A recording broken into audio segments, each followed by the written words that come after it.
Perfect. So we'll make a start. I'm delighted to be joined here this evening by John Mahon, a neighbour of mine for as long as I can remember, and Eamon McGuire, Carl's answer to Ryan Tuberley. So John, we want to get a bit of an insight from you this evening. Yeah. Just on, I suppose, time's gone by. Eamon, you've a few different points that we're going to hit off. I grew up next door to John as well. But John, far walk and go, there was a lot of hard work in the farm. Hard work, of course, yeah. Plough the fields. Yeah. All horses. All horses, yeah. And what time of the year would the plough be done? It would be somewhat in February, so when it was fine, you know. Yeah. So we would plough somewhat in the fall of the year, we would plough barley. That would be first for oats and barley. Oats and barley, yeah. And 2 horses, of course. 2 horses, yeah. How many horses do you usually have? Is there only 2 or 3? 2 horses in the cob. A cob? Yeah. He was sort of going to mass with it. Yeah, we were going to the creamery and going to mass, and the horses would be cutting hair and blowing and all that kind of thing. Can I ask a very foolish question now? What is a cob? A cob is between a horse and a pony. The pony would be small and the cob would be in between. Okay. He'd be when to track in the road, like he'd be much faster now than the farm. Horse would be ploughing. Right. So he'd be lively, like. Yeah, he'd fit in the trap as well. That'd be too big for the trap. I describe him, I suppose, as a bicycle and a racer, I suppose. There'd be more gears in him. Right. Bit speed. Yeah. At that time, I suppose, all the farmers kind of did the same. They were all kind of ploughing all the work went down together. I did before my time, there was 4 with the horses. And we had only 1 horse. And the other farmer with another horse. And that cord, then like, you know. Right. And then clean up with more machines and machinery. Like, that was before my time. In my time, we had one machine of our own, a horse of our own. And what age would you have been when you would have started with the farm work, John? Were you still going to school? You probably were. I was working when I was going to school. I was going to the bog and spreading charcoal, making up cots of ham, shaking them out and all that, and every chance I get. Were there a big Aggie there? Well, my father did that, and the wife and Humphrey did that, and we were 4 of us. Yeah. Good. Of course, there was 7 boys and 7 girls that time, John, every farm. Now, well, from 16 aside from school, then we hadn't any more, 7 were together. Well, Instead, inside 1951. Where would the serving boy or girl then have come from, or where would they be sourced? Sometimes we get them up on the top of the townland and walked into the back to Killarden, back to Puck, you know. they had that too, they thought they used to come from Puck, Killarden side, and they'd come in, they wouldn't stay there 12 months. You know, about 9 months they'd hire. And they'd stay in the house, apart from the family, Yeah, like. stay in the house, yeah. To be a boy again, usually. Buying again, generally, yeah. What age, roughly?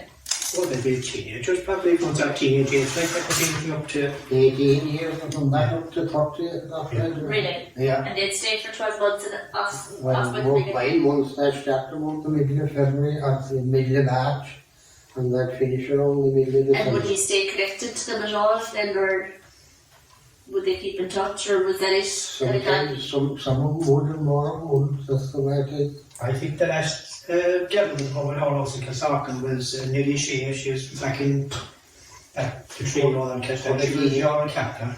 Yeah. And one of the Cliffords above them in Kilsarkin was there. Yeah, that's right. Actually, she was my godmother. Oh, why, yes. She was that near old one. Was she? Yes. Maybe she had around that time as well, it's because she used to. Maybe after it, maybe. Yeah. Around that time, yeah. Before it, I'd say, yes, it was 1950 anyway. Yeah. And they would just chip in with all sorts of work, is it? I suppose the women obviously do the housework inside, but they take out the farm as well, like. I would go in the garden and tending turtles and mangles. And they weren't necessarily getting paid, were they just, was it bored and... Oh, it's very little pay anyway, it's Right. The wagon was made in the spring and that worked until mid-December, whenever, like, you know. I'd say if they got anything about £20, it's would be big money, like, for the year. For the year. And that'd be kept, like. Which I lot of might say we were doing the great after America when they got the chance, you know, they were gone, like. Right.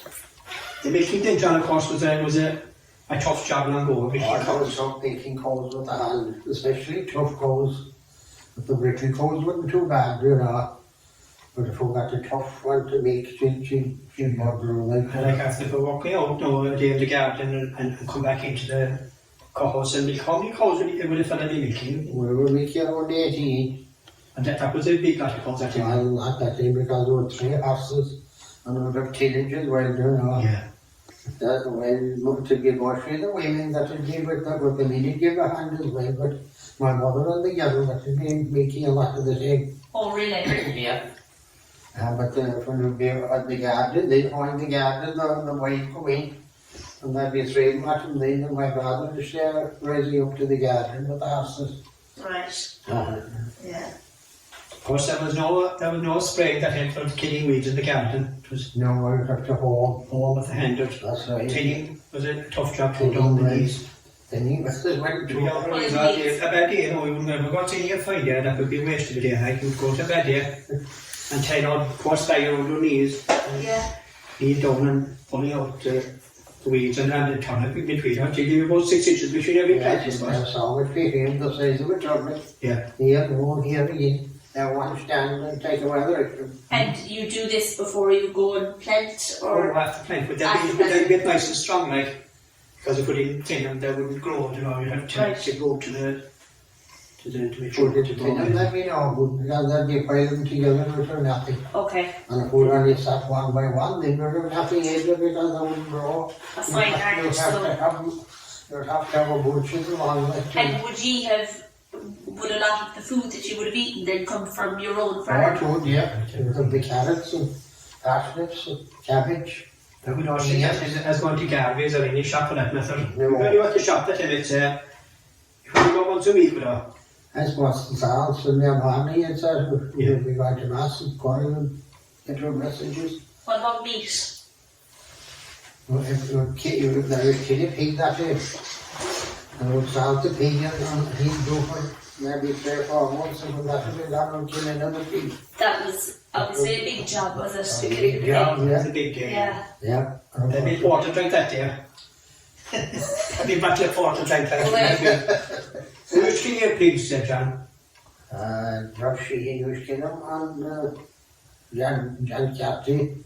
And you Sweden, yeah? No, I don't know what kid, but And I you was should kill the pigs above anyway. the witch. You should kill the pigs above another place. One was kill the pig over the dump orders as well. Really? Uh-huh. And what was the process then once the pig is killed?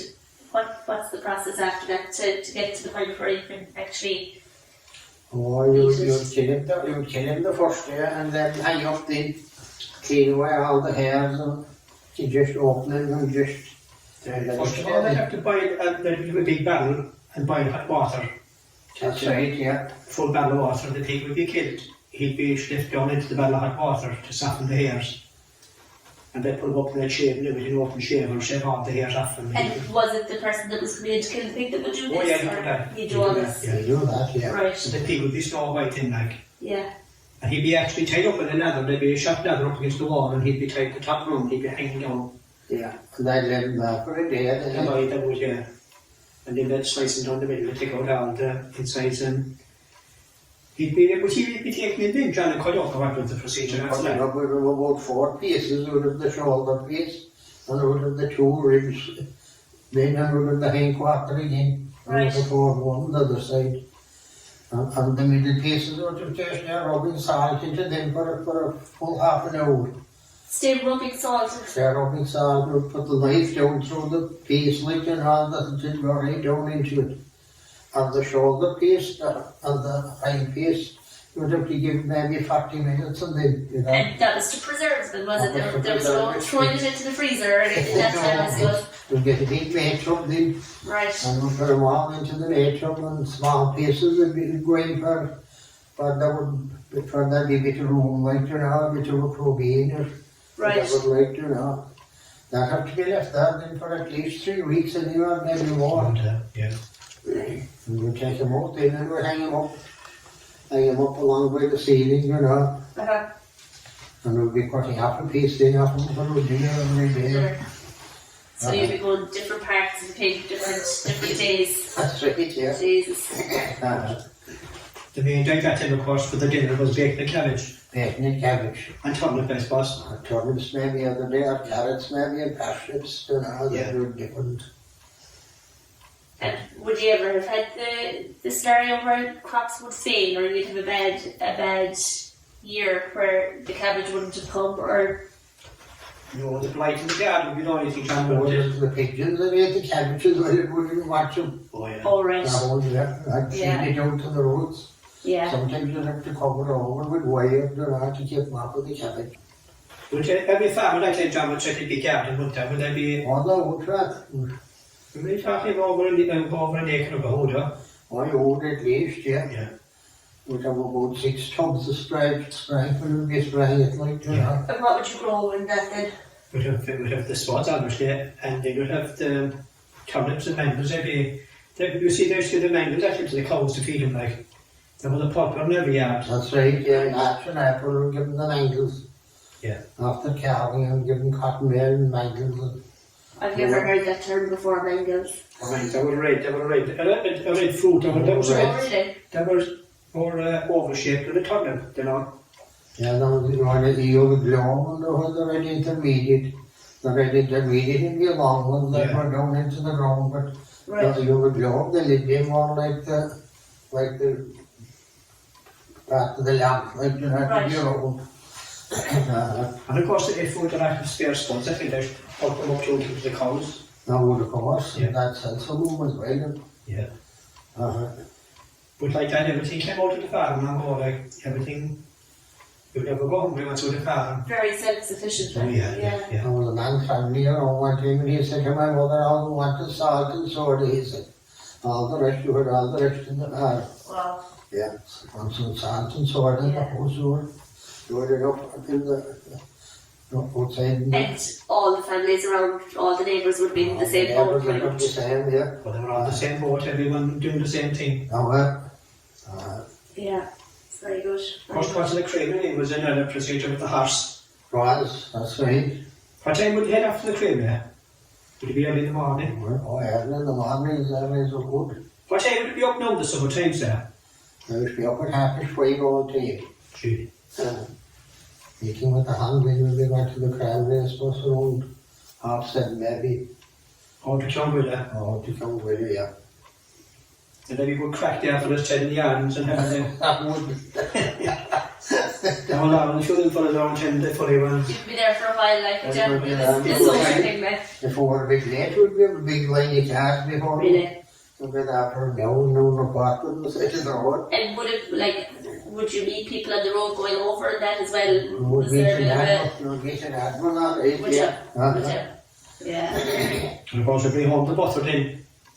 And put on the 2 pounds of butter, like, so whenever we want them to know, separated meeting, we would bring it from the calves and the pigs and... Right.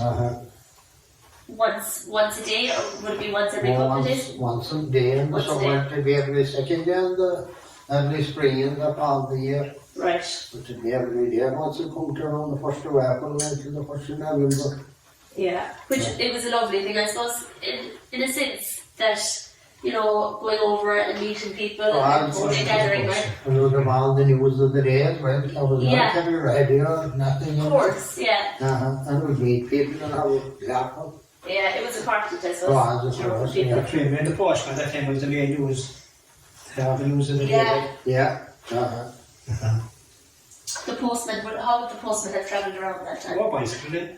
Walking before that. Yeah. Really? Yeah. The school and that in English there, across. He would walk over here to the school and he'd walk up to the top of Annalyn and down and up to the top of Annalyn and up to Glow. That Come means down there to the village in the evening. Every day. different times. Yeah. I remember Auntie Brian used to come over to the school over, taking out the post also left the box at the school gate. Auntie Brian is. Yeah. Yeah, he was after Bill Sullivan. He probably was. He had a bicycle, but Bill was still walking. Georgie Bible was another man used to do it. Oh, Georgie, he was another horseman, yeah. Just with a tough job that he went to walk and going into every house like. That's right, it was a tough job the wet day anyway. But of course Christmas time they had a great time.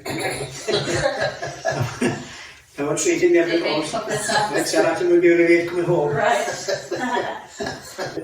Did it for a long time. Dynasty you he was known as. Who? Dynasty you. Yeah. Yeah. Mickey had one, he was for him, was a small lad. He was back, got to class side. But he was coming to be nearly an hour, but he'd go. Right, and what would the day consist of then when they'd come? Only the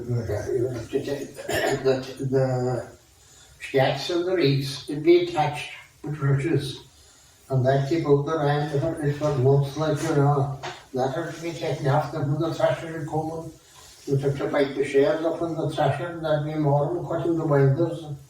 There'd be some of the bags in for the grain and there'd be more and then taking the straw and making the richest straw. So there'd be 17 or 18 people maybe at it. Wow, really? Yeah. All locals? All locals, yes. Pitch in. You would go to the next one when we don't go on, don't you? That's the I'm one. sure around the month of September was a John that would happen. So it'd be later. Some years to be September, to be October, then maybe the bad year, and Mickey hadn't stayed till November he'd go. Yeah. But I was very small when he was coming. But I remember I was backyard, then the night of the thrasher. They'd be dancing with you in some houses. Some houses of wood, it's maybe, yeah. But the thrashers that came first, they used to be steel wheels, weren't they? The which? A steel wheel, from the rubber wheel at Gardens and I'm like. Oh, yes, the steel one thing. Yeah. Yeah. To the big John, like. John and Elsie will talk about is the corn after the thrasher that was done with it. Yeah, you take the grain, don't catch land and down there on, but then they had a crusher in buckfield and Clonwilla, and they had a crusher in beanies and Curra, and then at beanies, beanies and Curra. Oh yeah. Will that be all done in the one day once we take it down? Would it take long to get it done? Oh, it wouldn't take too long, but you would have maybe 1 or 2 before, wouldn't you know? Yeah. I can remember coming home and the bag would be hot. That would be fairly hot, yeah. But that should do then, for maybe 9 or 10 days, we could carry on the other road, then again, from that would run low. And when we get home, they would put into a sheet over. No, you put into maybe barrels or barrels, yeah. The corn you should say the sheet over. The corn that was been the sheet on, yeah. That's right. And would that stay, like, how would you preserve that then? Or would it stay? What to stay once it was dry, it wouldn't get damp like to stay. Right. Yes. You see, when you cut the oats, you leave it in the field, maybe for a lot of fatness. And put it in, then into the stacks and the reeds, and leave it there maybe for a fortnight or a month to be seasoned in, and we'd have no more trouble. But if we thrashed it fresh, to heat, and it would be very troublesome, you know. If we had a loft, maybe you could spread it out and churn it and that kind of a thing. Right. What was it used for then? Was it for animal feed or was it for baking? Animal feed, yeah. Animal feed. Yeah. One guy would set wheat one day, we could crush it for the house. Right. My father took wheat out to Mahon one day during the war. He'd leave in the morning, at night about the middle of the night. And he'd be out in for the morning and they'd crush the wheat and he'd come home with his horse and carry it for a long procedure. And would there be certain weather needed for that, or would wheat grow pretty okay here? Well, if I got a good year, we'd have a good crop of wheat, right, you know. Yeah. Yeah. Because there you'd see very little wheat growing around here now, would you? Very little, yeah. Yeah. Well, every family grew that time, they had all the choice, they had to grow it I like. had to grow it, yeah. I can remember we'd call it with oats above the house, and my father had to cut it with a sign because with the bad ear, a little large to fall down at the back. Yeah, that's right, yeah. And then the weeds had to grow up through it. Oh, yeah. And it was cut with a side, and then he made it into kind of a shape, as it was called. Shares and... And in order to get the weeds out, in order they did an old-fashioned 2-man chair, put it down on the ground, and tied a fork with pipe into it, and pull the corn through the prongs of the pipe to pull the weeds out of it. Made their own And fashion. that document to be able to pull it out every shape like to do. Oh, yeah, I have put a lot of work to the side myself. Yeah. She's all hard work. Hard work, that thing, yeah. And I suppose you would have seen then things move on a little bit more, and maybe the odd tractor be seen around the place. Oh, you would, of course, yeah. Who would have been the first around here that you'd have seen with the tractor? I think well, Dennis was the first. Dennis next week when he had the tractors and the rape and winder and things for cutting doors. And then they would have become more common, I suppose, Now, over... they come in minutes and in the next in the first half when they got it back in the early 50s, 53 and Work would have been gradually then become, I suppose, a bit easier. what kind of things you had to find in the course, we tackled them, Montford and Salmon and Truffle, that's quicker than with the hats and guard, you know, Yeah. back in the creamery as well. Can you remember yourselves getting the first tractor? Oh, I do that, yeah. What did you get, or what kind of It's a tractor? massive Ferguson. 135. 135, yeah. Roughly what year would that have been, Joe? His bus was 1971, I'd say. Yeah, Where the house is up to date. right. And That was a big change, I think. Like, yeah, that's right. Because you had to change all the machinery as well.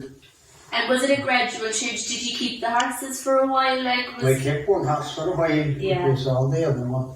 and I suppose you're talking about a lot of extra bits then for the tractor to do the You different. would of course the types tractor of would go, but you Yeah. had the spreader and a mine van and a hay turner and a cock lifter and That would have been a lot of expense, would it? oh, it would be a lot of money, yeah. You'd have to borrow a bit of money Yeah, to wait, but you'd be no good you without it, you know. yeah, yeah. You'd have to all the gadgets to... And a lot of the farms around here, they'd have developed around the same time. Roughly around the same time, some before and others afterwards, then and Yeah. that time. to make the machines, of course, too, was another big thing, John. Cars, that's right. They came in around the 60s as well, I suppose, so they're the They had the 60s. Nicky machine in 1951. Yeah. We bought a bit of McKelligan's and that was delivering it to home. And my mother was outside and they're bringing in the pipes. And the man said to my mother, "We must have some of them." So we wanted after the bad weather. My mother said, "You know, I've got for a minute half." He said, "You could sit down and have the machine do the work." Were they electric powered then, those milking machines? Or? No, you had a petrol engine. Right. And that used to be troublesome too to keep it going. But the electricity came then in 1953, so that was a gift. Yeah, can you remember electricity coming to I us? remember that electricity coming and we the first, it was 2 cows calved. And when we were 1 cow calved, would trick out the starter. And we had to keep your finger pressed in to keep it going, you know. But when the second cow calved, then your finger gets so tired that I thought your plan that we get the wrong part of the leg of the pinchers, you know. So we got that in and so no bother, didn't want to do that. But I was telling it to Shine then he came around and he said, long ago, he said, the Indian corner saw night that they were drawing out about tough cows. So every fellow had a different story about the tough cows to sort up. So Dan Russell said, you know, he said, I know 1 cow and she was so tough we'd have to meet her with the pinchers, he said. So I said, don't meet her with the pinchers, don't we? Yeah. Very good, very good. What way, I suppose, did they install the power? Oh yes, it came up on the gable of the house, like, and they bring it along, then in by the door, along the wall, and then just put it inside the door, and the electricians, then it'd be taken from room to room and turn on lamps and... It must have been a bit daunting, was it, initially? Oh, I know it was, of course, when it came out first, yeah. Were people nervous of it? I suppose that would be, of course, Yeah. yeah. I think a lot of people only been in one stock at that time, just to buy the kettle. I suppose, yeah. And they thought it would be dangerous, like, you know. Yeah. Well, they're not going to go to the cost. Of course. Yeah. And the fridge as well, of course, came in. Yeah. That came after a good bit, like, you know, yeah. Up to that point, John, like the evenings, the dark evenings, what would you do for light? Was it just candlelight or? We had a single lamp. And that used to that would be it around, it was around 5 o'clock in the winter. Right. And my father, that semester, he was reading all every book. He'd no glasses and just a small lamp for a week. And he'd finished the book before he got to bed at night. And Dan Holden, the next door there, he was the same. If he started a book, he'd finish it before he'd go to bed. Great And they were all readers. the same stories, the next day and the same again, but I wouldn't go to bed till I finished the book. Wow. And I would have a book read in my life, take one and then library books, and I would stay with it for. Of course, they've no other form of entertainment, I suppose, really, in the evenings. That was it, you had no radios and nothing. Yeah. I've heard the term rambling house. We got the Ramley house, yeah. Where were they then? Over at Tom Sweeney's and Bride's. And we from back here to Johnny Tahan and Timmy as well. And we'd go to the shop, that was the small shop next door, we'd go there for the night as well. What would happen then of And that we'd night? just talking and I suppose why is it through to the kid in there? Gossip. That's right. And would there be a big gang then at Yeah, those some houses? nice stuff, of course, yeah. Yeah. Again, nice to gather, I Yeah, suppose, so when it was nice very different. together, and we chat, we play cards and play rings and things, you know. Yeah, you're still playing cards. Yeah, still play the cards with that, and both the cards. What games would you have played normally? Top you want. And would there be money involved or Well, really that'd be a just... bit of money involved, that's a big one, but Yeah. Of course, Brian Sweeney's was a great house for the cards one it time. was. Brian and Tom. Tom used to play with Brian used to our age. And of course, the Shane priest in Kilsark and you've always been over there. I always be there, that's right, and all would come. The Shane priest were over England and they would be home at say half an hour anyway, they'd head for Brian and Tom and I thought the weather was right. Yeah, and no, they couldn't They'd see. be over there and have the crack and the tea and Danny Darley, Ted Horn, Mossy Horn, and myself and Humphrey was.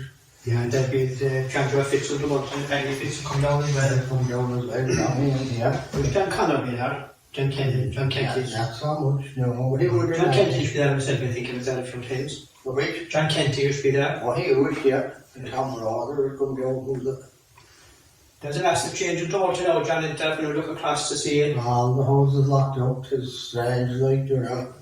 You had Brian Thomp's first one, John Kent, he's at now, then you had Danny Darley. That's right, no Ted Horns. Yeah. There were Savages and Brothers then top of the hill. Was there two families up there? There was, There was two families there, Jim Savages and Tom Brothers then. and David Cann came on and bought the whole place. Was it David in the end, David George, yeah.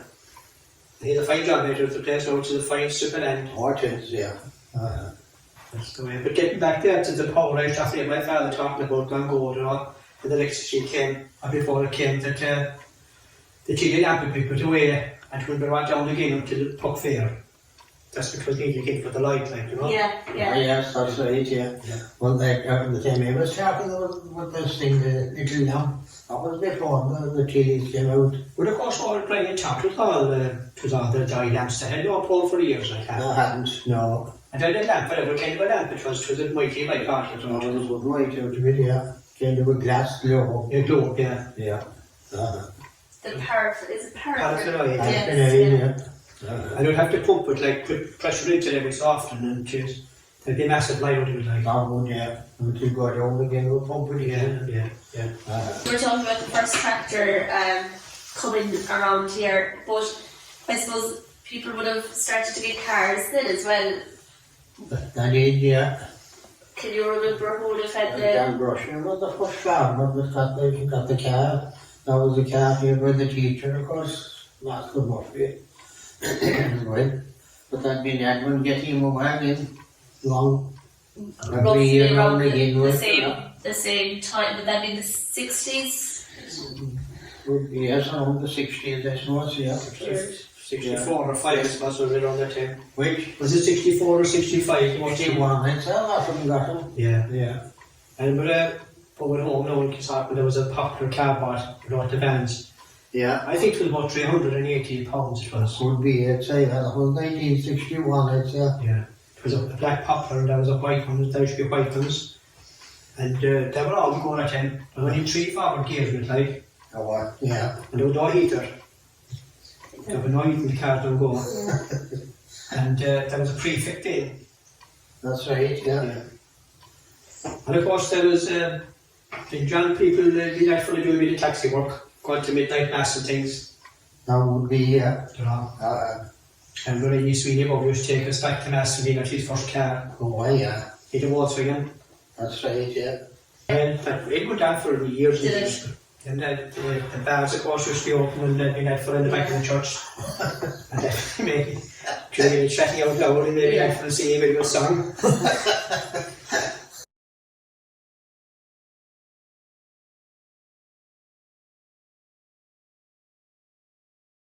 You went to school in just over the road. That's right. Yeah. That's When would you have started school, Jen? I started school in 1941. Have you a good memory of the place? Can you remember what it was like? Oh, that I could, but I wouldn't remember the first year, the two would remember, after that I would remember that. Do you know the teachers? Would you? No idea, of course, and you all the lads that were born in. Who would you have had teaching you? Catherine Gallen was teaching me anyway, and there was a Miss Foley from Killarney. And there was 4 teachers when I started going to school. 4 teachers in the school. Yeah. And were the boys and girls separate at that time, No, John? separate at that time. And big numbers? I'd be around 100 of that, there's 200 in the board some days. Maybe 1 or 2 witches, but I'd be down to 90 or 93 or 4, then again, but there would be 100 in the board, and you're over that way. Of course, some people had a good journey to travel and you weren't too And bad, yeah. for the bad man, and I wouldn't be able to come there. Yeah.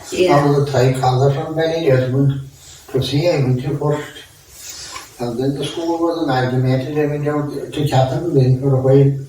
And then I came into Seamus Murphy then for the last 4 years. And what subjects would there be? English and Irish and history and geography and doing some writing compositions and all that carry on. Would you have liked school? But I didn't mind. Yeah. Tis a bit different nowadays, I'd say. Yeah, it is, I suppose. Yeah. You get a bit of the rod there, John. Which? You get a bit of the rod, a couple of steps. That's so much we don't know. I try to wait Even you, I can remember suffered a bit, last John. anniversary in Seamus, he's come back to the house for his lunch of course. And we'd be able to play over and we'd be watching him come out, see, because when he came out to the house, the play was over, but he was going across the road, there was lots growing there. They're not tiny, long sticks. You see quite a few of them were running for the thing, like, but he'd drive over, but then in our fairness, no, he went too bad with the rod, like, he'd give an edge step alright. And with myself and James Hall got a bit of a hiding one day. We had to know, but we got 2 steps in each hand anyway. Oh, what? But James said that, and there was Mrs. Forden back in Corra. She was a teacher there. And Mrs. Scanlon was there.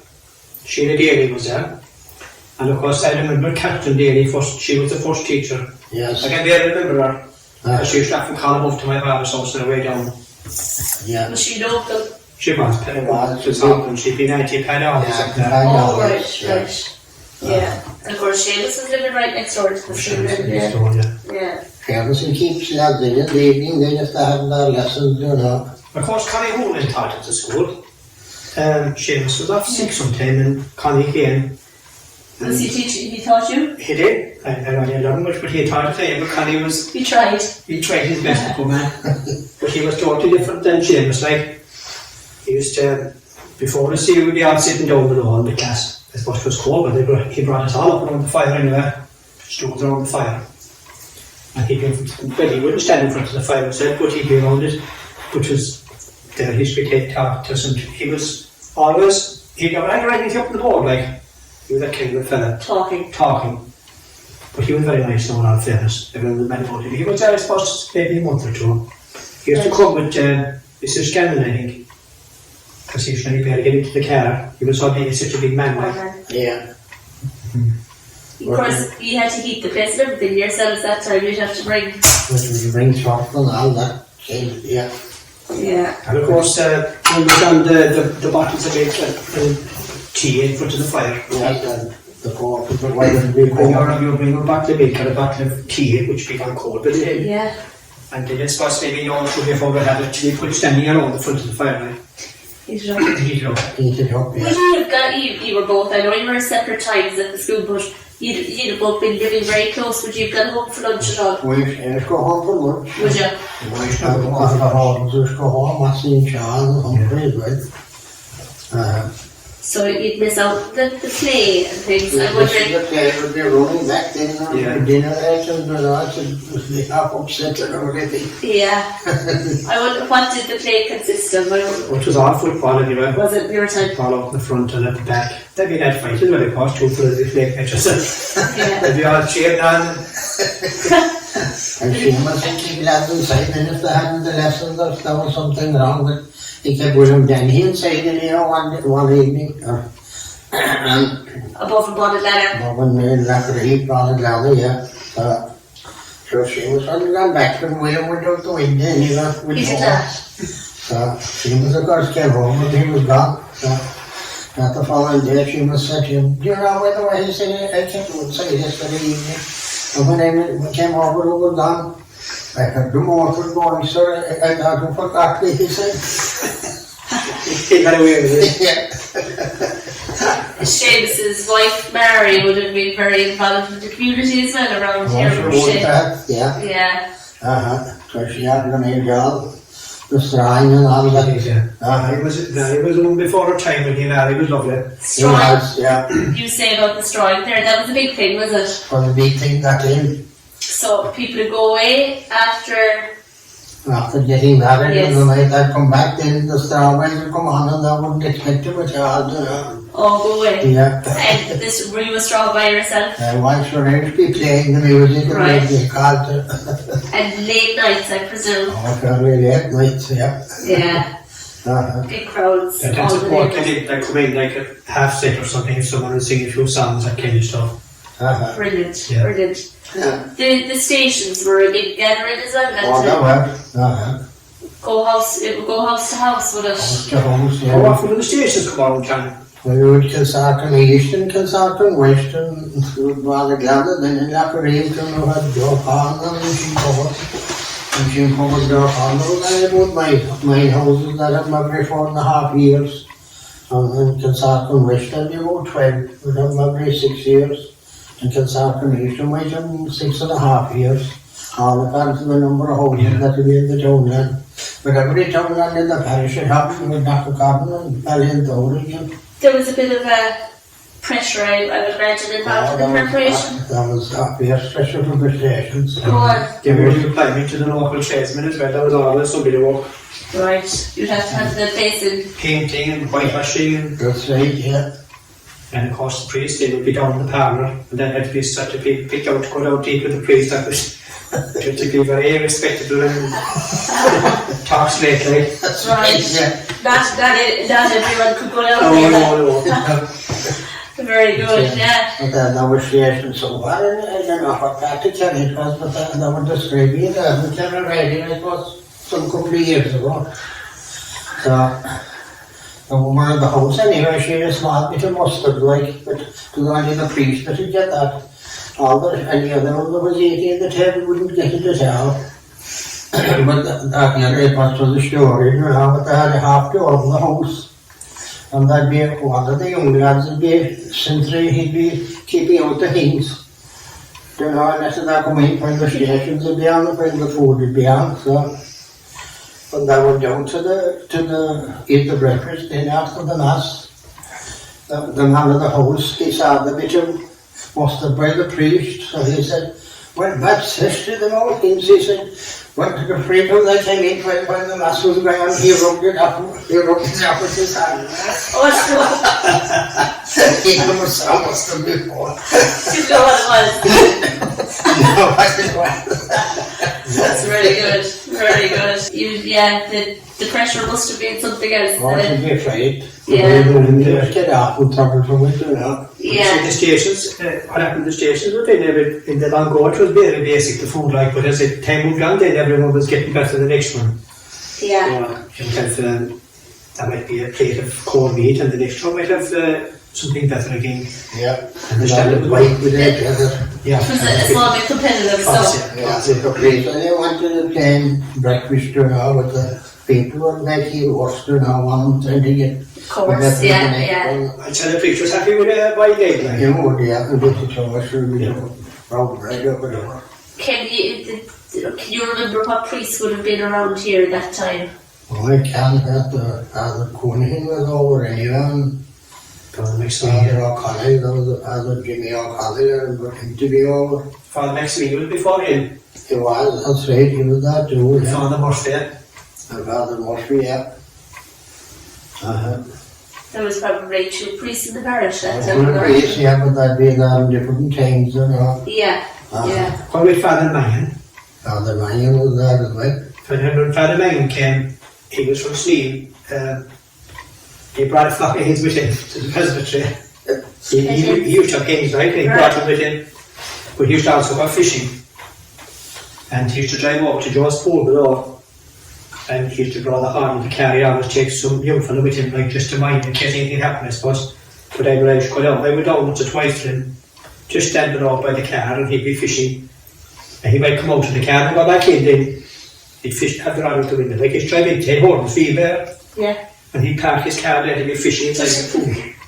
And there was pool. And there to say it, and if anybody came on that was fishing, and he'd actually hold it on. Oh, I caught a nice one there, a couple of pounds. Oh, you might give it to me, so he said, I'm for the supper. He'd take on the fish way over him.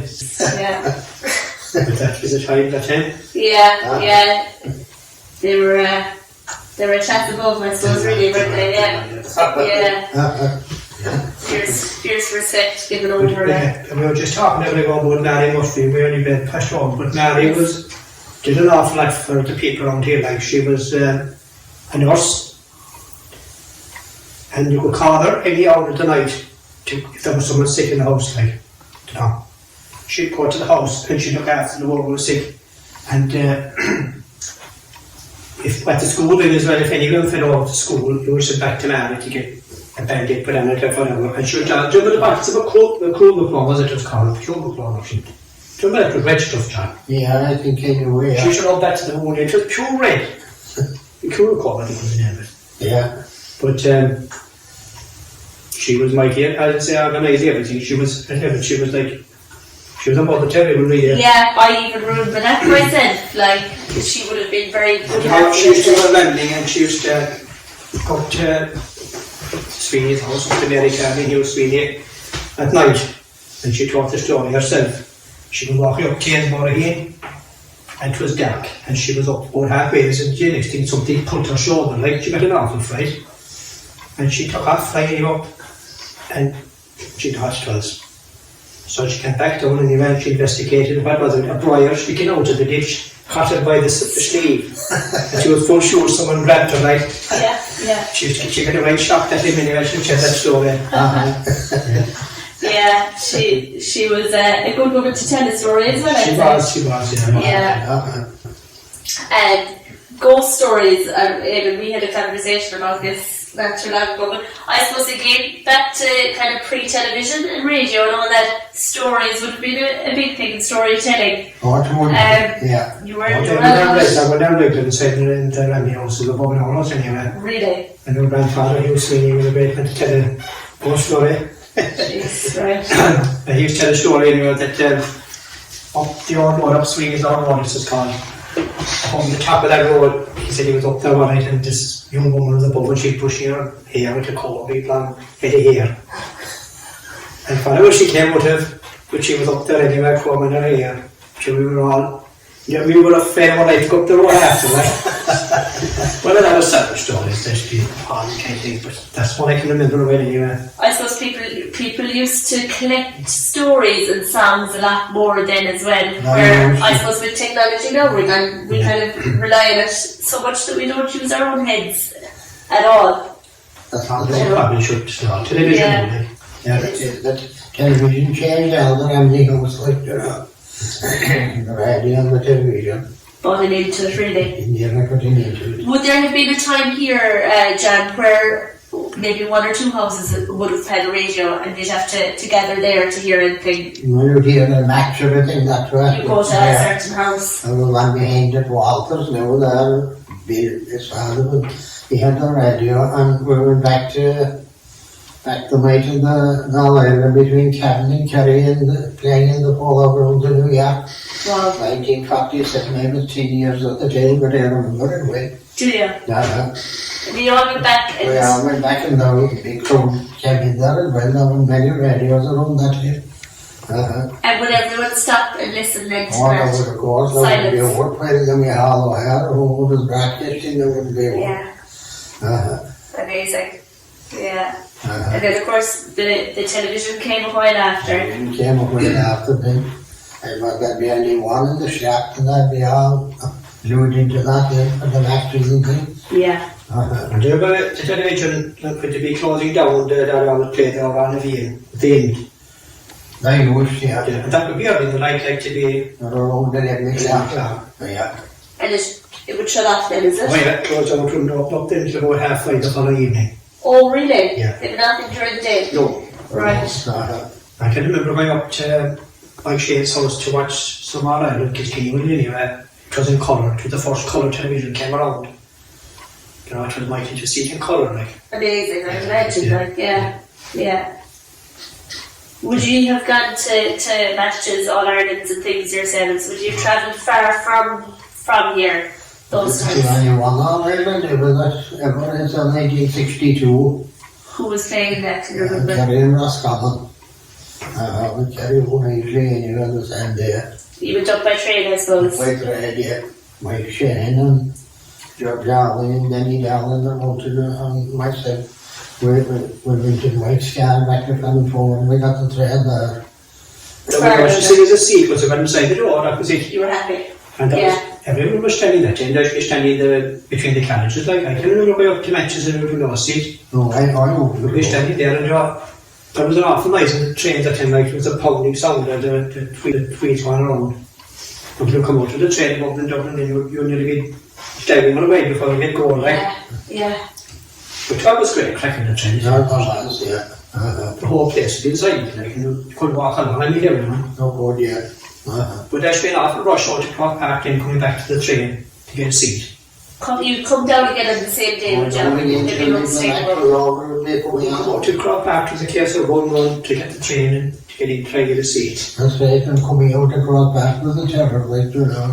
Jesus, I remember myself and Massey opened up to, in Ireland and Massey had to nurse me when having the operation done a short time before that. But oh God, we were coming out in the crush that it was unreal. We were lifted off the ground like there was such a crush. Yeah, you're good to go. Dangerous, right? Poor Massey was showing my stitches were burst, my stitches. Can't love him, but we survived it anyway. You got down. You got down. We got home anyway, we did, yeah. There would have been, up to very recently, I suppose parish tours would have been a big thing as well. That's right. Yeah. You go here, there and everywhere. I would go and take nearly all around the local county, you know. Yeah. And we were standing up as well with the crowd there from, outside from Lyre. There was the crowd and there was about a full bus yard of us. We got to Donegal and we'd go on from there. Then we'd go on back to North Antrim. And Derry City there, well, Derry Sunday was with other all that. We traveled the whole country, like, you know, it was going on for 9 or 10 years. Which was great too, It was great, to yeah. see, You know, other we never places. have seen anyone. We got in with him, myself and Humphrey and Dave Nahany, the three of us. Yeah. Brilliant, Well, they used to share from Skeptic, but there was only the three of us going from Corra. Yeah. Dan Horn's workshop over in the shop. He used to go to the local cabin to work on board into Dan Horn. That's right, he was a great captain. He was, yeah. My And family always said he used to be on roof in our house, so he'd be quickly up on the roof of the house and singing. oh, yeah. I can't remember him, but like he was a very tall man. Uh-huh. But he used to make horses, cars and wheels and He used, yeah. lying over like. That's right, yeah. And Massey then, his son of course took on the job as well. He did in Sean as well. Yeah. And Joan then, I've never seen Joan, she did very young. She did, you. I remember Joan went out to the well, of course, second everyone had to go to the well for water, like.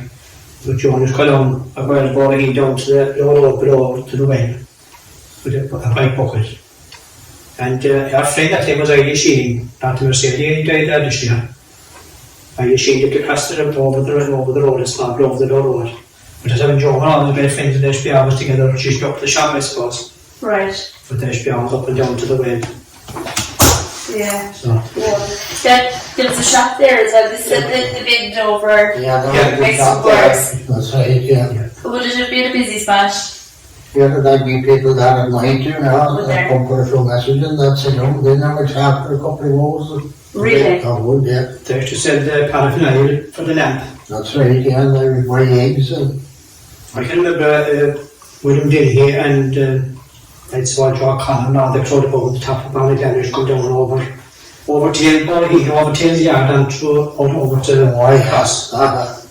Oh, there would be a lot of people up there that didn't come down to the lodge. Yeah. It was great to have Oh, the great business. to have it, yeah. Yeah. Of course there were more shops around as well that time, John. There was over in Janitor's Cross was There there. were 2 shops at Janitor's Cross. You were shopping down the levy and then you hang up with. I think there was about 10 or 11 shops around Youngcora and over. That's certainly there. Yes, that would be it. You went shopping corner now. That's all. Yeah. Big change. Difference, yeah. Big change. You said there about that man, Dan Warren, was it? The carpenter. It was, yeah. Would there have been a lot of other trades around the place? Like, I think my presumption is that, you know, there's farms. Most people would have been farmers. But there was an awful working farm that time putting in sheds and roofing the sheds, Yeah. the hay sheds. And would you have had access to trades locally? Like, would there be? Well, there was no such thing as a plumber that time, or carpenters, and they were all handing in. There was a Jack Reedy in the road in Ballygalley. That's right, yeah. He used to go to that work too, and of course there was Jimmy O'Rourke and Bathrook. Bathrook was over in Tonguilla. But I wouldn't have that time started to have it down home there. Oh, he probably had. Yeah. They were. That we just handing in, Right. you know.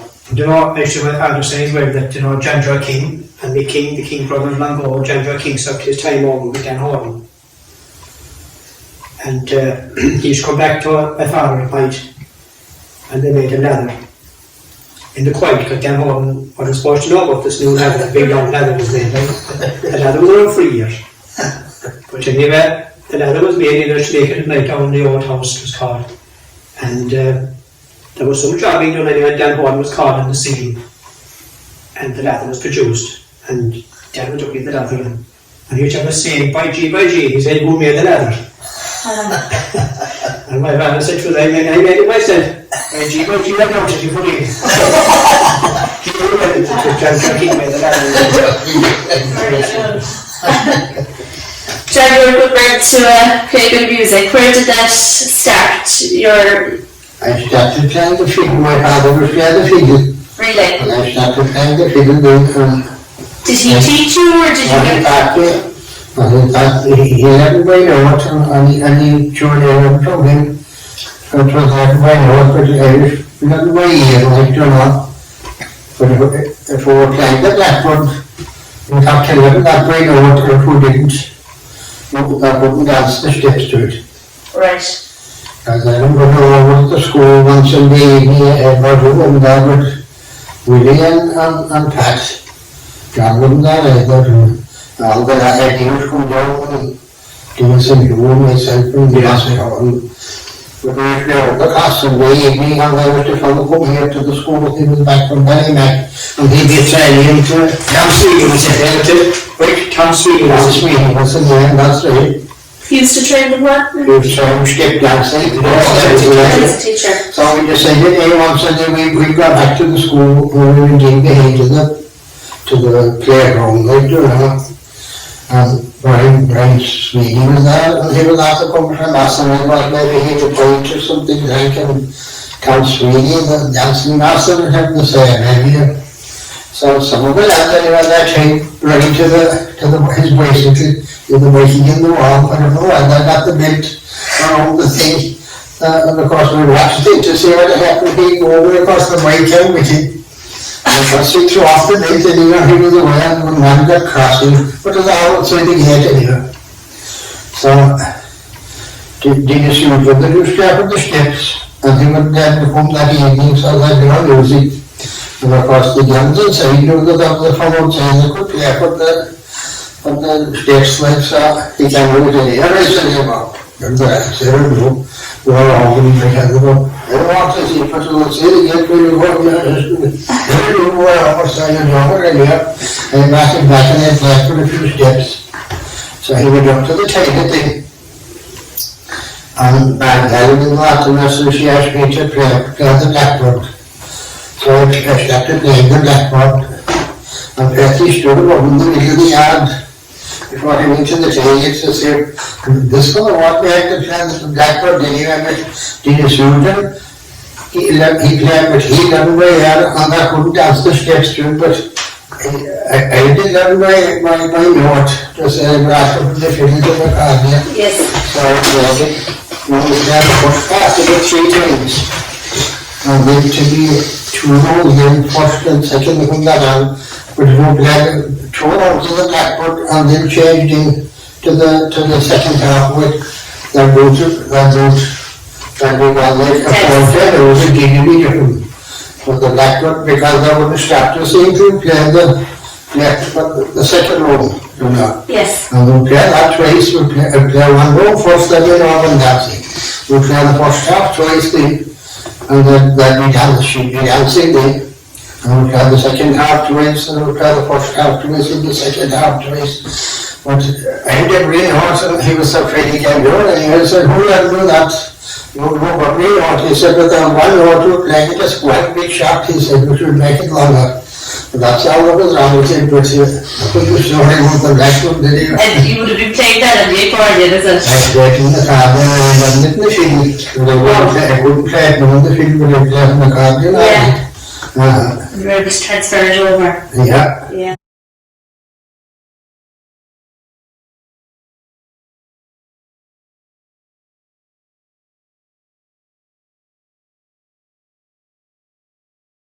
So, Jan, I suppose even when I was going to school in Kilsorkin, there would have always been the story of the graveyard. Oh, yeah. And there was always the story about how it moved one night from Tremulton to Kilsorkin. Yeah. Yeah.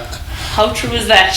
Well, when we used to be at the family houses over at Brian Sweeney's in Tremulton, Brian used to tell the story that it moved from the glebe in Tremulton to Kilsorkin, and when they were coming across the river, there was a woman at the door in Morrissey's there. It was known as Morrissey's that time, it is Dan Buckley's now, but she came out anyway, but she had this big noise coming on, and the next thing was that the stone dropped down, and that stone is there all the time, and there's no other stone like it when that was there. So that was his telling of it, that the graveyard moved and the stone dropped off there, whatever she done, and when she was after getting up or whatever.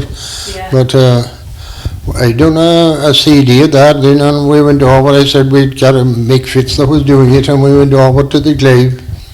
So we met John Reddy there, and he told us that the graveyard, he said, didn't move at all. There was children buried here, all right, he said, and the Black Friars were here. And the Black Friars moved from Tremulton to Kilsorkin. So he claimed the graveyard couldn't get up and cross the river and land above in Kilsorkin. That was kind of unlikely, but that was the story he told anyway, that the Black Friars moved, yeah. Then they moved over here. There's a church over in the graveyard here. Over here, that monastery, signs of the monastery is there all the time. They did there, yeah. Yeah. But Brian used to always tell the stories well about there was a man buried in the graveyard in Tremulton, and every night after he being buried, the coffin would be up on the ground again in the morning. So 6 men said they'd stay up in here one night to see what was happening. So he said that's the time the graveyard moved in. They didn't want that person to be buried there, and that's how the graveyard, that was his story anyway. So I won't get a wink of sleep tonight anyway, so that's ruled out anyway for the next couple of weeks. Lovely. Yeah. Do you remember when we were young lads over on the crowd of people who go over to Kilsorkin graveyard in the month of May? Oh yes. Do the rounds. I do, of course, yeah. Do It used to be like going to Northern Ireland, especially the last 2 Sundays. Tradition. Yeah, Tradition, and yeah. the weather Really? used to be fine, the weather used to be sunshiny up in the sky. I mean, Kilsark and Graven out as a fair walk around it, and Yes. there could be 2 people at least, maybe 3 abreast all around that. Wow. And it was a kind of a thing you don't pass somebody out in front of you. And some fella could be holding up the whole show, you were very slow. Right. But then that fella would pass out alright. That would, yeah. And of course people from all over, because there's a pile of people buried there that would come back from other areas That would, to be buried in that's right, and there Kilsark. was supposed to be cures there as well.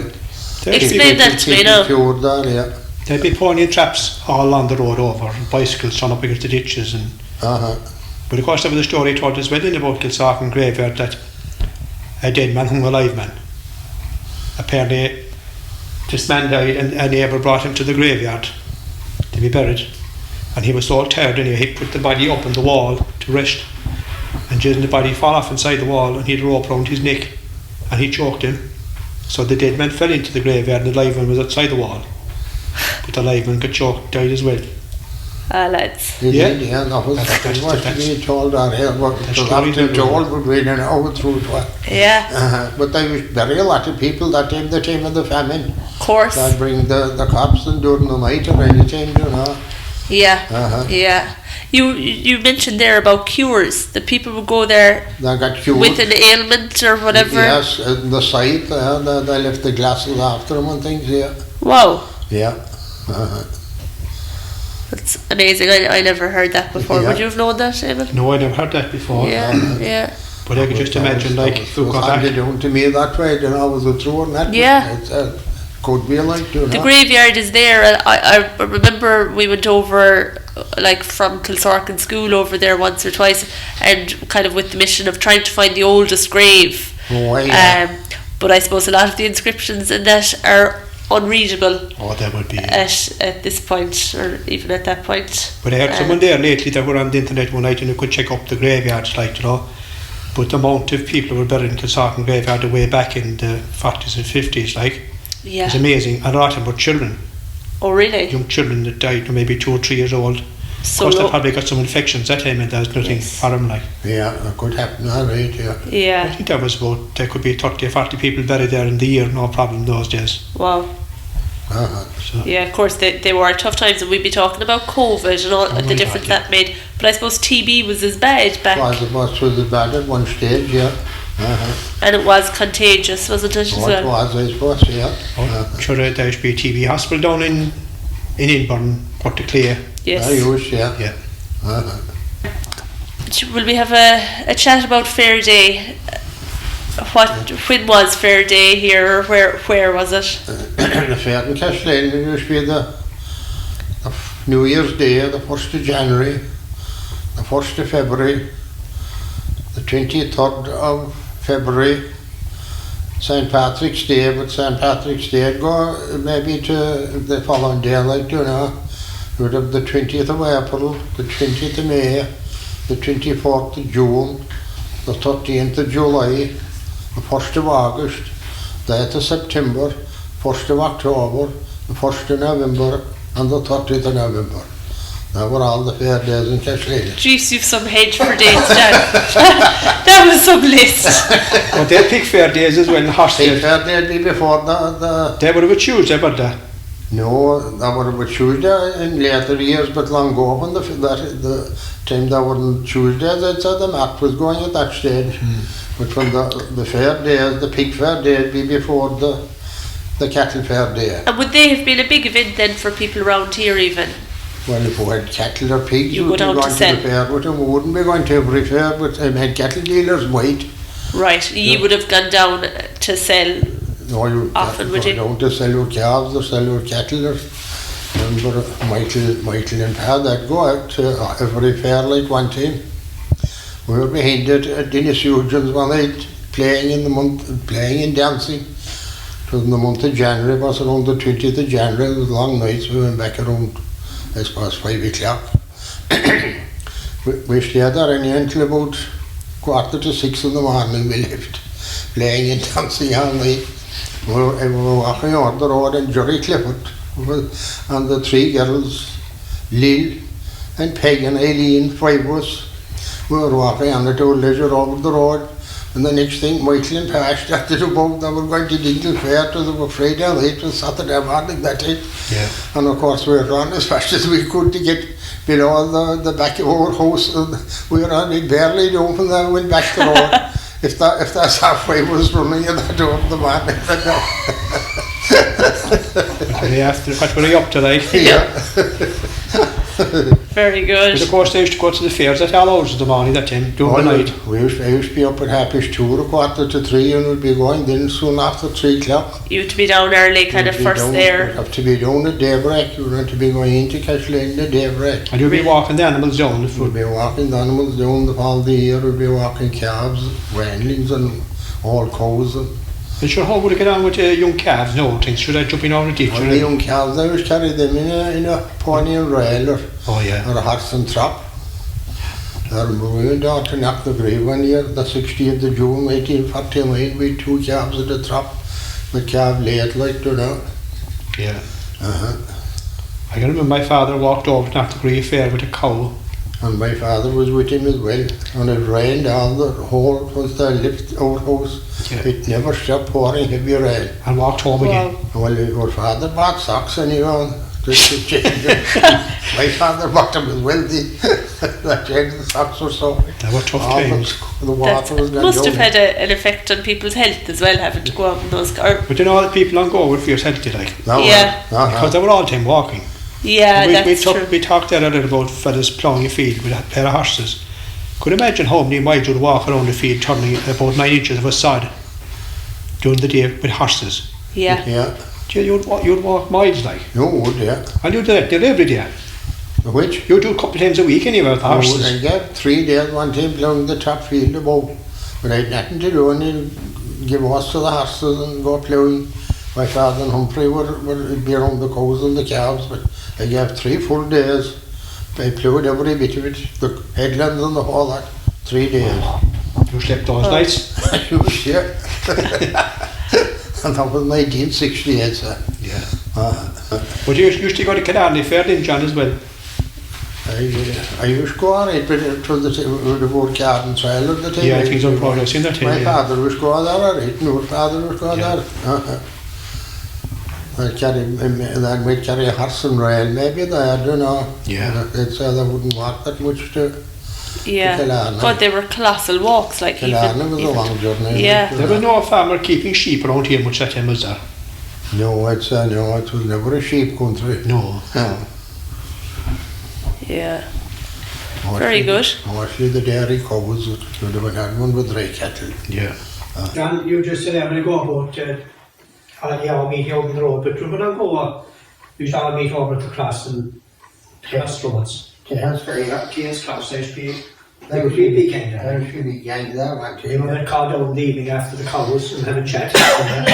Especially in the summertime, like. Yeah, from now the same over John Richard's John Richard's Cross, yeah. On the crossroads. Yeah. Would that be all made now that would It'd get be all me, yeah. On me, yeah. Just having who's a chat. the the day and things. Yeah. That was the place together. Yeah. I don't want to go dancing, I suppose. And where did you go dancing? Where?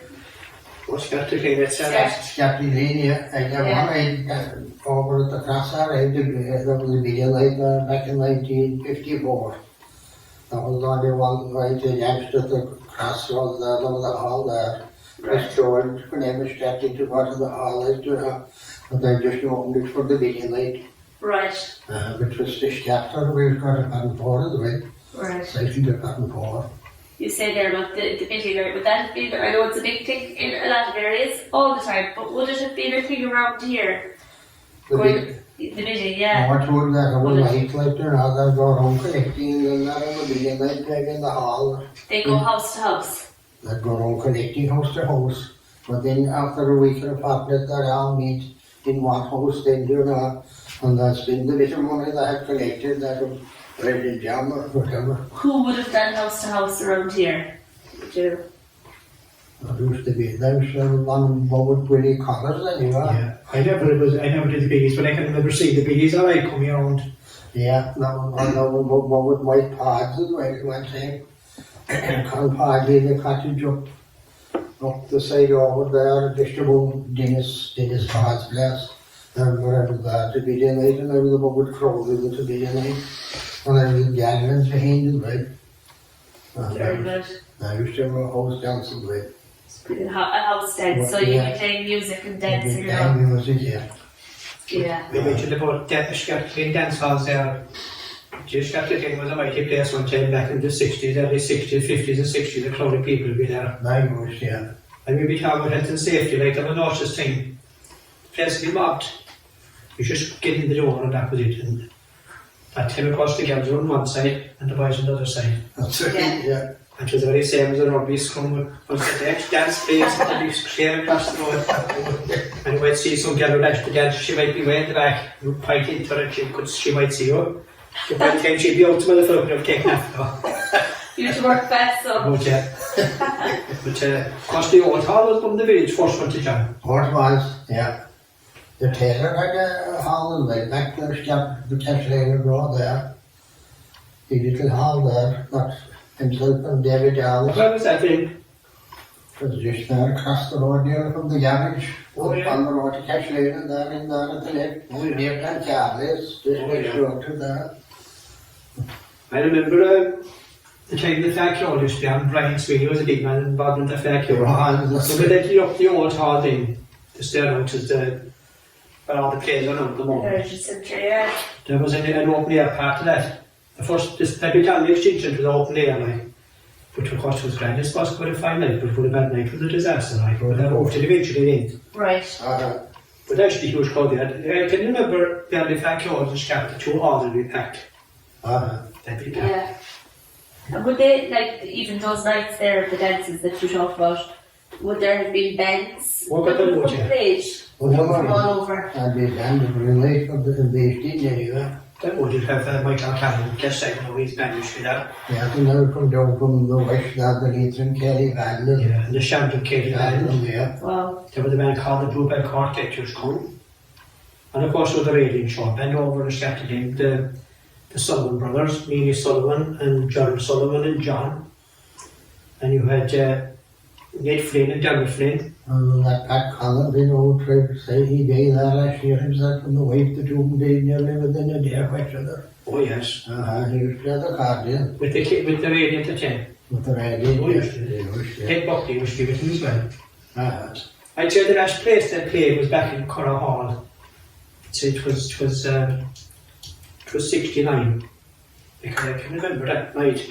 I met Neely Sullivan. Neely was working with the Kings inside in Killarney in the workshop. And I said to Neely, I'm thinking I'm working with the Kings. Well, he said, come away. He said, some morning. He said, it's up the road. And that was about the last dance that they had. 69 when they finished up. Oh, yeah. But they were a very popular band that time. Like. Oh, that was it. Yeah. They were. Jeez, you were going over that time if you couldn't dance, so. Oh, God, no. But I told you, wouldn't come home if you had to leave, that's what I'm saying. Yeah. There was plenty of people out there, boys and girls, and I think it was the biggest mistake that happened that the dance halls were closed down. Because Yeah. you could meet a park, but then no problem, they were from all over. Skeptic game like that come from, I suppose, Benny Desmond, way over beyond. You acted in there, coming up, you acted, yeah. Down the Goshen and... I suppose, but what would immigration have had an impact on them closing as well? An awful lot of people would have moved on and had to go to England around those times. And over to the 23, 24, then the immigrating, you know. Yeah, they would have been a big thing over there then as well, I suppose. You know, the dance halls and whatever, yeah, sure. Yeah. Thought I should be dancing over the Gelty morning, didn't I? Neither of me, did you spend any time abroad? No. I went to the club one time I trained and we went to the way into the Gelty Moor and we were dancing there. That's a It famous was amazing place, like Really? There was 2 dance halls there, 2 ballrooms inside it, like. You know, it was huge. Yeah. I think there was a disco place as well, it was closed shortly after that, like. All Irish, I suppose. Oh, I'd say so. Yeah. Of course, another great place for dancing in the Austin Coast Island. Yes. There's been dances there. I'd say huge and nice with that job. I suppose, yeah. There should be dancing there and that's what really. Yeah. What years now are you talking about with those? When the old hearts are down and shut, and here the old days did that, they were down in 1957. did it. Yeah, I said it'd be built maybe 1948, maybe, around that time. But the new hall was built before, then in 57, maybe a whole, and it kept going, kept going until we married anyway, we married in 69. I'd say around that time, I'd say around 69, they are getting close now. Yeah. That's the place where we were at the funeral home is, in case any of you wondering where it is, or where it was. Yeah. But the Cast Island one day, there used to be some whitey bandits from the Cast Island. There was a fella from Ballymakenny that used to run all the dances. He was O'Connor. Oh, yes. He was a teacher. He was. He used to, I suppose they were shrinking out the halls that time. He used to run in Ballymac as well. I'd say he halls and three as well. But he used to always, he'd go up on the stage then maybe about half an hour before the band would finish playing, like, and he'd be announcing who was coming next winter night or next dancers. And of course the crowd would be cheering, get off, they wanted to keep dancing. Keep the music going. Keep it going. But they would be big names, those acts that would have come that time, wouldn't they? There was huge bands at that time. There was big bands like. Yeah.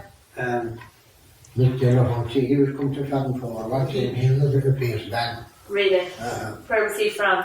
Some Tipperary, I think. Of course, these people used to tour the country as well. And a very time the whole country. Well, you see, there was a dance on in every village that time, wasn't there, John? I was a dance that I was between with a lot of them because I was in the real. That's right. And the politics, they said they wanted to go to anyone. The dance hall is still in Fanford, like, the furniture places I now. was between with Yes. Fanford. And was there one in Currow village? Oh, yeah. Where in the village was Cooley it? Centre. Where the centre is now? Yeah. But there was in the other one as well, wasn't there, John? In Fanford. In Cora. I don't remember. Maybe That that might be, and that was 2 halls down the Maggie Road, as we were calling it, went in there for the regions. Oh, right. There was a hall on one side and the other side of the road. Right. But one was 100 more, and then we wouldn't look around for 2. Yeah. They were a big thing. Well, so when you reopened Fanford in there in the, supposed to be 60s, right? Like, we were dancing a few nights there. It only lasted for about a couple of weeks, I think. But that was a fine crowd. I mean, they're like, Oh, yeah. And you don't know how come it only lasted a couple of weeks. I'd say the crowd kind of, the artists kind of Into that, yeah. Of course, the biggest place of all, they were the Town Hall in Killarney, the Gleneagle for the races. George Owen used to be in Killarney, and we'd have Brendan Boyer, and we'd have Butch Cole, all that crowd, all those big bands. That's right, in the Gleneagle, then of course, now the top over all together, then. Would you have got into Killarney now that you're We time? got to the Gleneagle, yeah. Yeah. I actually went in a Syria, he had a car at him, with a feed car, and the driver's door would open back out. I know, because I never saw a car like it since, but that was where I went, the driver's door did open back, like. Right. Which was a kind of black car which would have been us. But that time, the Killarney races were a big event for the farmers to be drying the hay. Oh, well, yeah, and they'd be saying, he's in a bad year and They everything. would be drying, and it was all the rush to be ready to win the Killarney races. And every, like, all crowd would win the Killarney races, and all they do was walk around the town. And went to the fair field, maybe, like what the bazaar would be. Yeah. That was the influence happening there, like. Right. To go in and soak up the atmosphere. Yeah. Right, yeah. You were about entertainment there. The tops of the town, would you have participated in that? In the tops of the parish. How did that work? The tops of the parish, as The tops it's of here. the parish and the tops of the town as well. So would Kilsorkin have been kind of a territory of its own? So I had the circle and the top road behind, the road got Sharafa, and we had the village, and we had Cortons anyway. Yeah. Right. I suppose, was it some priest with a college started after, I suppose, was it? It was Father O'Connor. I'd say it was. Roughly, Rick? Father In O'Connor. the early 70s anyway, the mid Right. What was it? Yeah, around 71 or 2. 2 or 3 years. Well, we taps, Catholic had it first as well. I had, yeah. And we had it here then, we taps the parish. The next part above was the bailiff, of course, he was a very talented man. Right. He could tell a yarn, he could sing a song, he could write a song. You go in there. It was a talent show, I suppose, really. What was was a it? talent show? Yeah. Yeah. But you'd have taken part yourselves. Oh, we would. Yeah. John was a musician himself Yeah. in the studio. Didn't suit you, yeah. Yeah. Very good. We did a gay bachelor one time, remember that, John? I kind of forget that. It was a very good bachelor, that's because it's I remember John Culty, or Black John Culty was he was the right character too. Johnny Henny Sullivan. Yeah. He was in it as well, telling jokes like, you know. A sketch kind of thing. But they'd be asking what hobbies and all this kind of stuff like. And what else has been on the Bachelors, I say? I forget the You Bachelors. see, what happened back then was, you would have a variety concert to be. You would have John and Susan would staff playing a tune. Right. You might have a couple of girls who would go to dance. You might have maybe 2 or 3 more would go to sing a song. And they would this bit of a sketch thing, like the gay bachelor being between it, like. And Right. that's the way to walk along. Right, And right, Dennis Paul would sing a song and he'd tell a story. Right. He was telling a great story one time about De Valera.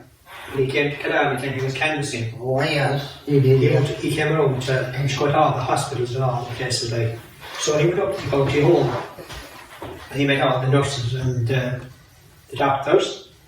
And he would just keep coming away. He saw this poor fellow over sitting down on his own and he went over to him and he's in the system. Hello, how are we getting on? I'm fine, romances. And he says to him, how the nurses treat you, the doctors are everything is fine. He said, it's fine. And then he says to him, do you know me? He said, I'm De Valera. Well, I looked up to him. And for God's sake, he said, set it down there, the rest of them, when they came in here first, and I was Brian Burrow. And he used to tell him, yeah, and like, Brilliant, Yeah, brilliant. that's You're right. great entertainment, like. Brilliant altogether. we did another one as well. We did Mary Murphy for president. That's right, yeah. Yeah. We used to take up, you know, played a big part in that. Taylor was singing, and we had Jack Chaplin's 2 sisters, John was doing it. You would say there used to be That was really a crowded. big crowd. Yeah. I used to could have 40 or 50 in it, like. And you kind of write it yourselves, would you? But he was hard at it, he was hard. Right. Yeah. He was great at that. He was, yeah. Of course, But then when all that came to finish, then Father Hickey came to Curra. Father Hickey came, I suppose, around 1970 was a janitor. I suppose so. 74, maybe 3 or 4. Just it said 3 or 4. But you another time it said it was. I suppose it At was. the end of that time, the Canary, J Club, the Canary Club, East Canary were having tops of the clubs. So like said, Coronel could all get together in the group and go in and do a variety show. yes. And Pinfest would do it, and they were brilliant. They had a variety shows going. But Father Hickey decided he'd get all the tops of the parish together, all the talent, to put them all into one group. And on to Canary anyway, with he did the story of the J. You know, when it was started off and meeting Tuesday and Crying Yes. in Tipperary Town and all that. And then he did another one then, which was a brilliant story out here about Willie John. He was a boy that immigrated to England. Right. And he had a letter from home that his mother had died. And he'd acted it out on the stage, you know, he was reading the letter over England. And he was remembering back when he was awake at home, like. And all that was acted out on the stage, which was a lovely story, like. Yeah, amazing. Father Ricky was actually brilliant. And he died there last year.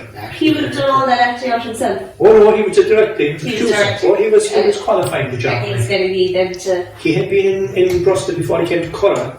He was in Tralee. And then he retired and he went back to Vintry again, like he was from there, like. Right, But right. he was a talented Then we man. keep us inside in the town hall practicing, and he'd be turning off lights and switching as well. I said, we did as usual, we had nothing to do with it, but he would let us go home, and come out and see clapping them on the street. He was running a tight ship, so. Yeah, he was very strict like Someone that. said one time that he was trying to come alive at 12 o'clock. Oh. He did reach that. But that time off, the rehearsal was done behind the old Pleasant train. Right. There was a place there called the Library.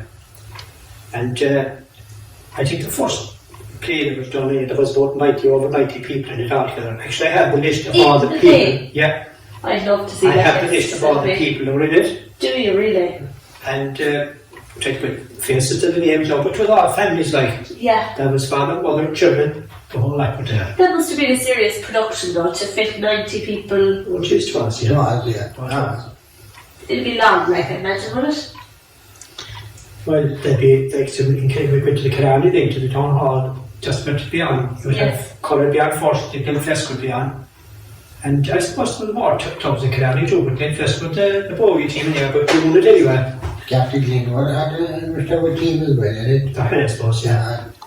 But There was a bit of rivalry so between yourselves and Glenfest, was it? then of course Father he took it to state foot and then he went off and he started going out to competitions outside of Kerry, like. Right. And the funny part was all then, well I had too many lines in the play, but everyone had done it in Irish.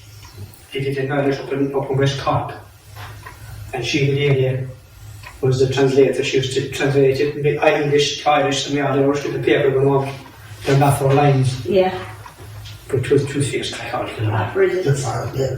Brilliant. Yeah. There was a lot going on in the parish that time. All through the active place. We knew every old person in the parish that day. You know, we knew everyone, like. Oh, yeah. Which is nobody know, because people don't meet up. Yeah. Which is a pity. That's the thing. Yeah. Did you find the last couple of years strange, John, with the lockdown? We were now cabs and that you would have course. Yeah. Yeah. Not you would have never gone through anything No, like it. nothing, no, it was all like big company. Yeah. It was. Especially when we were alone for Course. when we do a bit of a conversation. Yeah, it must have been desperate tough, of course, yeah. And like you were out most nights of the week, I'd say yourself, right? And we out before the ball, like we would out 4 and 5 nights. Yeah. So we'd meet people and we were laughing. Yeah. We'd miss the week going anyway. Of course, yeah. No, it was a strange one for sure. Sure was, it took, you know, it 2 years of people's life gone, like, you know. Yeah. Hope it stays away now.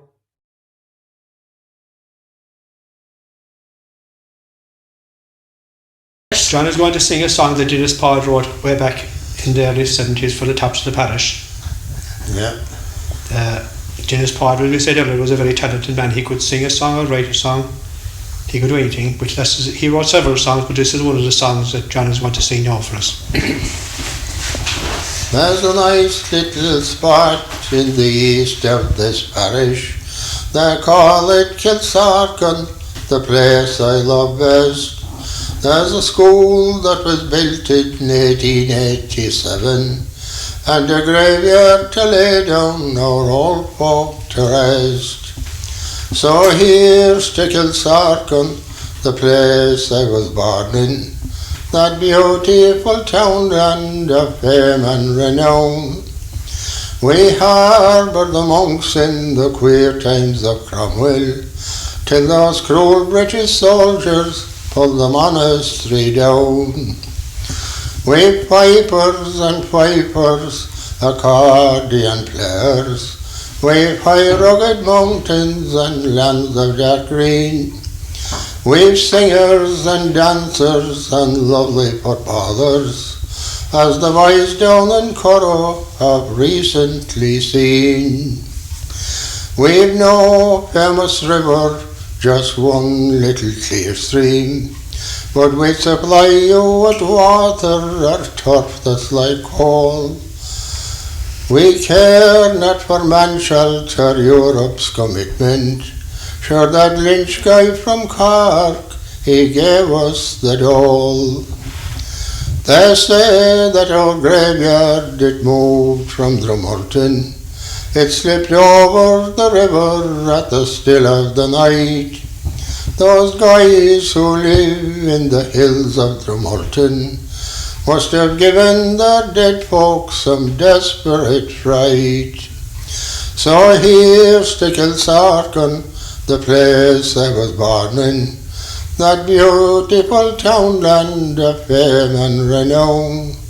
We harbour the monks in the queer times of Cromwell, till those cruel British soldiers pulled the monastery down.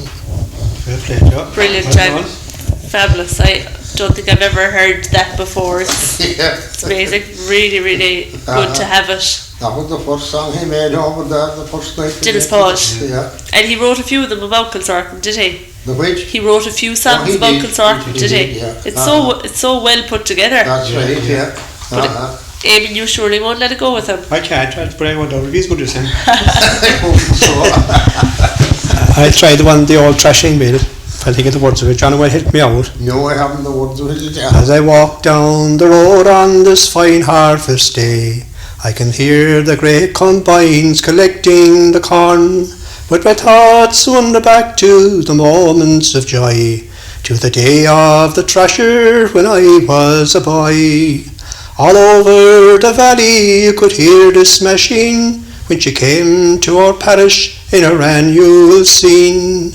All the men in the townland they'd follow at will, and they'd all lend a hand at the old thrashing mill.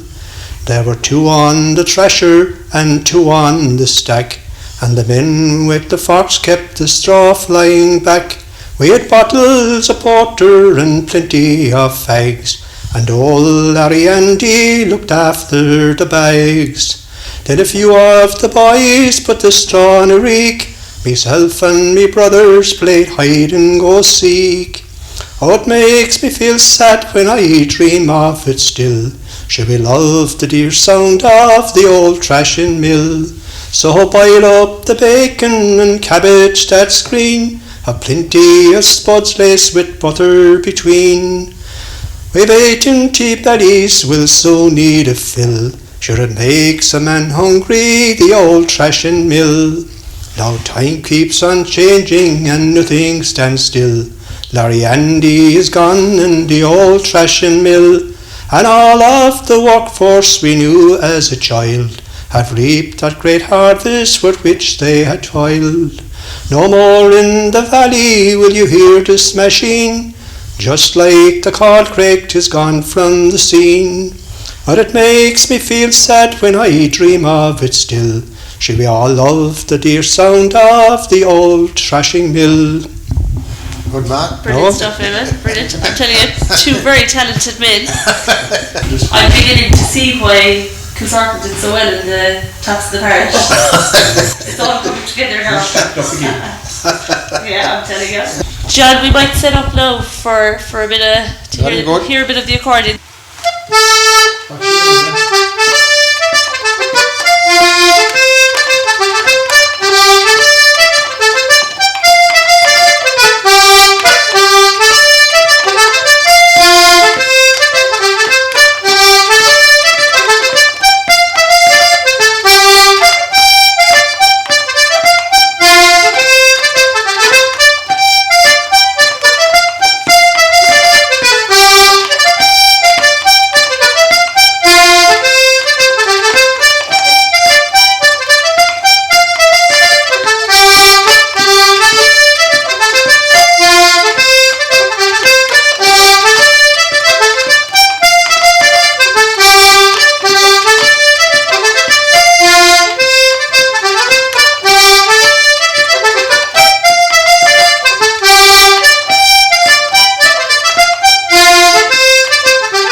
Watching you play there, I'm wondering how long did you have that accordion?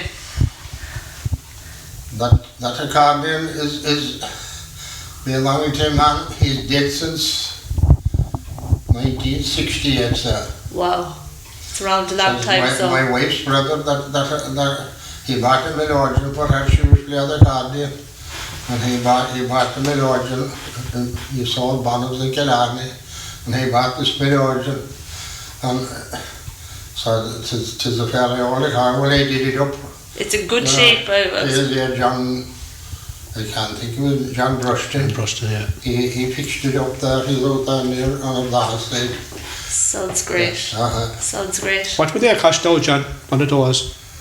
I don't know what that cost now, but over only 11 or 12 pounds anyway, that's it. Let's say you'd pay 700 or 800 at least, and you know it's That's probably an antique now Oh, as well. Jesus, you know? Yes, it is, yeah. Yeah, no, it's brilliant. Do you want to play another one for us while you're set up?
This is the second song now about our town and Kilsarkin. We were in the tops of the parish.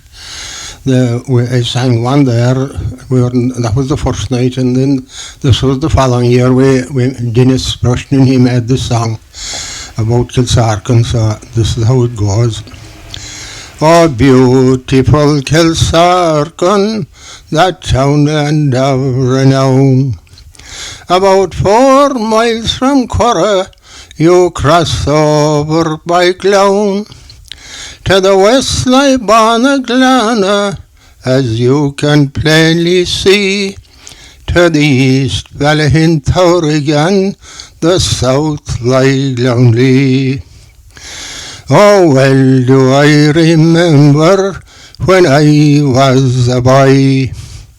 I strolled o'er those mountains, so rugged and so high. I could look down at Curra, Castle Island and Tralee, away back into Feenit, all around by the sea. To the east lie Ballydesmond, Guineaguilla and Rathmore. You can see them quite plainly if you'll stand at my door. And famed Turingarrow, where they captured Colonel Holmes and killed all those British lads who were out to ruin our homes. Tonight we're in the final and we're hoping to win. Win, lose or draw, we'll be back here again. There is one great ambition, and I hope you'll understand, is to start down in Curra an Ice Vipers band. Oh, beautiful Kilsarkin, that place I love best, the spot where you lay down my old bones to rest. I hope the Lord can forgive me when that great day draw near, so I can go straight to heaven from that spot I love so dear. So I can go straight to heaven from that spot I love so dear.